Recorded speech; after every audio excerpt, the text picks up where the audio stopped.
¿Será precandidato a presidente de la Nación, Nicolás del Caño? ¿Qué tal? ¿Cómo te va? Buenas tardes. ¿Qué tal? Muy buenas tardes. Bueno, mira, todavía el Frente de Izquierda no ha definido candidaturas, así que nosotros vamos seguramente a dar una pelea en el terreno electoral. De hecho, ya estamos dándolo en las elecciones adelantadas. En el caso de Neuquén, con nuestro compañero Raúl Godoy, obrero de Sanón y diputado en la legislatura como candidato a gobernador. Y falta poco para las elecciones en Neuquén, son las que abren, digamos, las elecciones. Ahora los primeros días de marzo, el 10 de marzo, y bueno, planteando, por supuesto, la necesidad de una salida de los trabajadores. Mira, te doy un dato muy importante porque si querés, lo que está sucediendo en Neuquén un poco expresa toda la situación que hay en el país, ¿no? Porque alrededor de Vaca Muerta, ¿no?, donde hay una ganancia extraordinaria de las petroleras, fíjate que se están llevando tres presupuestos provinciales se están llevando las petroleras. Entonces, ahí nosotros estamos planteando muy claramente la necesidad de la nacionalización de todos los recursos hidrocarburíferos gestionados por los trabajadores, por los técnicos especializados de las universidades públicas y conjunto del pueblo, ¿no? Para que esas riquezas, Hay una batalla judicial, muchos temas judiciales que se meten en la política también, el empresario Pablo Roca, la demanda contra el presidente. Claro, a eso iba, fíjate que ahí tenés este reclamo por más de 5.000 millones de dólares de subsidios, ¿no?, que tendrían que recibir los beneficios de los grandes porque empresarios. Hablamos de Nicolás del Caño. ¿Es la justicia o un sector de la justicia el que empieza a marcar el camino rumbo a las elecciones? Mirá, me parece que ya venimos viendo la justicia desde que asumió el gobierno de Mauricio Macri. Lo que ha hecho es ir en contra de funcionarios del gobierno anterior y amparar a todos los funcionarios de este gobierno que tienen acusación de corrupción. Hablaban de Stornelli anteriormente, sí. Esta denuncia que, digamos, si se comprueba obviamente es un escándalo mayúsculo, pero que no podemos tampoco decir que no se conozca este mecanismo en la justicia de las coimas y de cuál es constantemente, ¿no?, cómo tiene una discrecionalidad permanente la justicia, sobre todo la justicia federal, digo, en estos personajes que son, en el caso de Stornelli, Bonadío, muy cercanos al gobierno de Mauricio Macri, ¿no? Y son, directamente son aquellos que operan constantemente, ¿no? Entonces, uno ve este mecanismo e inclusive piensa en el fallo judicial, ¿no?, de la Cámara Comercial en contra de los trabajadores de 5N que no pueden tener esa cuenta inembargable para poder cobrar sus sueldos, ¿no? Entonces dice, realmente la justicia ampara a los empresarios, ampara a funcionarios políticos, también, no hay que desconocer que bajo el gobierno, cuando estaba el gobierno anterior no decían nada, después aparecen todas estas causas, entonces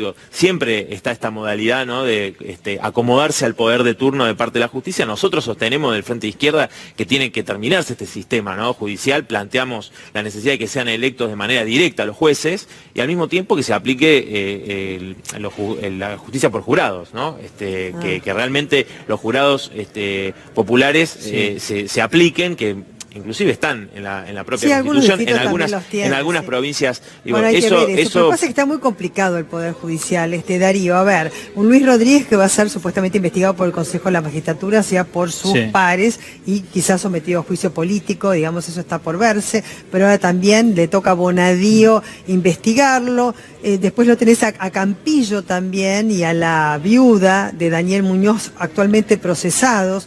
O sea, ¿explotó todo? Sí, ahora, además Bonadío también tiene pedido de juicio político y tiene varias denuncias penales por su actuación en la causa de la fotocopia de los cuadernos.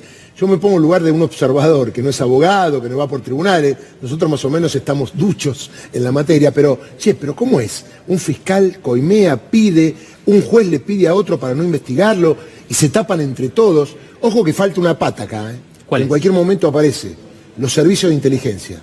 Me parece que están actuando a full para generar... A ver, no nos dejes ahí, porque esto no es un tema menor. Dentro del año electoral, que todo pase por tribunales. Y nos olvidemos de otras cosas. ¿Pasa por ahí o no? No, yo creo que sí. No es la primera vez, no sería la primera vez, ¿no?, que los servicios de inteligencia están vinculados al Poder Judicial y que, como vos preguntabas al comienzo, desde ya en el año electoral pueden seguir haciendo la utilización que han hecho hasta ahora con causas que, digo, uno no le consta ni le deja de constar. Digo, existió corrupción bajo el gobierno anterior y no lo niegan ni los propios funcionarios kirchneristas a eso. Digo, ahora, la causa de los cuadernos genera muchísimas dudas, por supuesto, ¿no? Entonces, digo, eso me parece que puede estar... pero digo, nosotros tenemos que pensar actualmente, digo, me parece eso, la justicia es uno de los pilares, ¿no?, para sostener un sistema social que en el caso de estos últimos años hemos visto cómo se han beneficiado los grandes grupos empresarios, es decir, han tenido una transferencia de ingresos millonaria. Y bueno, los jueces permanentemente están amparando a los empresarios, digo, porque el tema de lo de Roca, ¿no? Lo que con Techín, ¿qué quieren mostrar? Y bueno, mirá, también a los empresarios la justicia pero les hace algo, pero en realidad no terminan la nada. No, porque eso es una resolución anterior que había, que los beneficiaba con subsidios que ahora le sacaron. Bueno, que tampoco es de la gestión actual, digamos. Ahí entran, por eso, ahí entran disputas, ¿no? Roca dice, nosotros se extrajo más de lo que se había pautado, casi el doble, y además, bueno, el dólar hubo una devaluación enorme, por lo cual, claro, deberían tener, ellos plantean 5.000 millones de compensación. El gobierno dice, tenemos que pagar el FMI, no se puede cumplir. Digo, son disputas que nada tienen que ver con las mayorías populares que están sufriendo los tarifazos. Digo, ahí se quitaron los subsidios con el presupuesto de todos estos años, digo, no solo el de este 2019, sino que en el 2018 sectores de la oposición, del peronismo, le votaron el presupuesto que implicaba, entre otras cosas, quitar subsidios que significaban, en este esquema, no en el que planteamos nosotros, significaban tarifazos. Digo, y eso que se ha sufrido durante todos estos años tiene que ver con esa complicidad política también. ¿Y cómo se cambia eso? ¿Cuál es el desafío de la dirigencia política, de la oposición, más allá de la izquierda, que tendrá que definir, y más allá del frente, además, si va unida o no en las próximas elecciones? Mira, nosotros del Frente de Izquierda venimos planteando una agenda y un programa de salida a esta crisis que en primer lugar apunta a decir, no se puede cogobernar con el Fondo Monetario Internacional, ¿no? Porque el gobierno dice, nosotros, ya está, el FMI lo mejor que nos pasó, no, van al fondo, ahora viene, es decir, dirige la economía argentina. Otros sectores desde el kirchnerismo dicen, habrá que renegociar. Digo, ¿qué significa eso, renegociar? Significa que la deuda actual, si es que el FMI aceptara eso, bueno, se podría pagar en un periodo mayor. Ahora, convengamos que las imposiciones en todos los países del FMI para renegociar son leoninas, significa aumentar la edad jubilatoria, significa reforma laboral. Eso es lo que impone el Fondo Monetario Internacional, es decir, no se puede cogobernar. Primero, punto número uno, tenemos que decir que hay que romper ese pacto de coloniaje con el FMI porque no podemos estar subordinando los intereses de las grandes mayorías a lo que plantea el fondo, que es beneficiar a los especuladores que son los que han saqueado el país con la fuga de capitales, digo, la bicicleta financiera, ¿no?, que vivimos estos años, y ahora están generando una nueva burbuja, una nueva bicicleta, entonces están preocupados, dicen, bueno,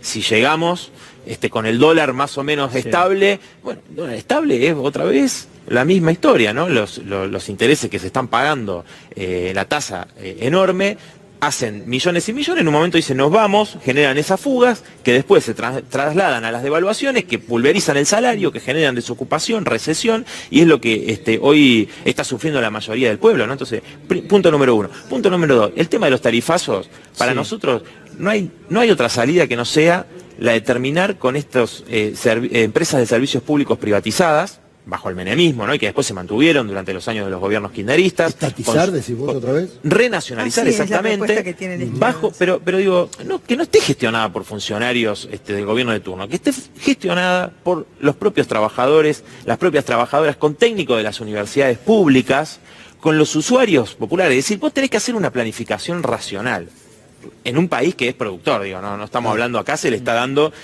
ganancias exorbitantes a estas empresas, ¿no? Entonces, primero, la planificación tiene que ser hecha por los interesados, ¿no?, las mayorías populares, por quienes saben, los trabajadores, los técnicos, y en función de esa gestión, ¿no?, podemos tener tarifas accesibles, porque realmente si vos terminás con el lucro de estas empresas, vos comparás, decís, bueno, tarifazo del gas 3.000%, de la luz 2.500%, bueno, mirá los porcentajes de ganancia de esas empresas. El tema es la racionalidad que decíamos la otra vez, ¿no es cierto? La razonabilidad. El precio justo. Claro, el precio justo, el poder adquisitivo. Y preguntarte, Darío, a ver, el canal judicial, ¿no es cierto? Vos que estás en los temas judiciales. Porque te acuerdas todos los recursos de amparo que hubo en el 2016. Ahora también se presentó una medida cautelar por parte de intendentes. ¿Va a prosperar eso? El canal judicial está en blanco y negro, por ahora. Está bien. No llegó a estar en colores, pero está tomando color porque los jueces te están dando cuenta del reclamo popular. Esto ustedes lo entienden bien. A veces una medida cautelar pedida sin respaldo, acá hoy hay ruidazo y va a seguir habiendo todos los viernes, y esto lo están viendo los jueces porque, como decía él, el Poder Judicial es el último resabio.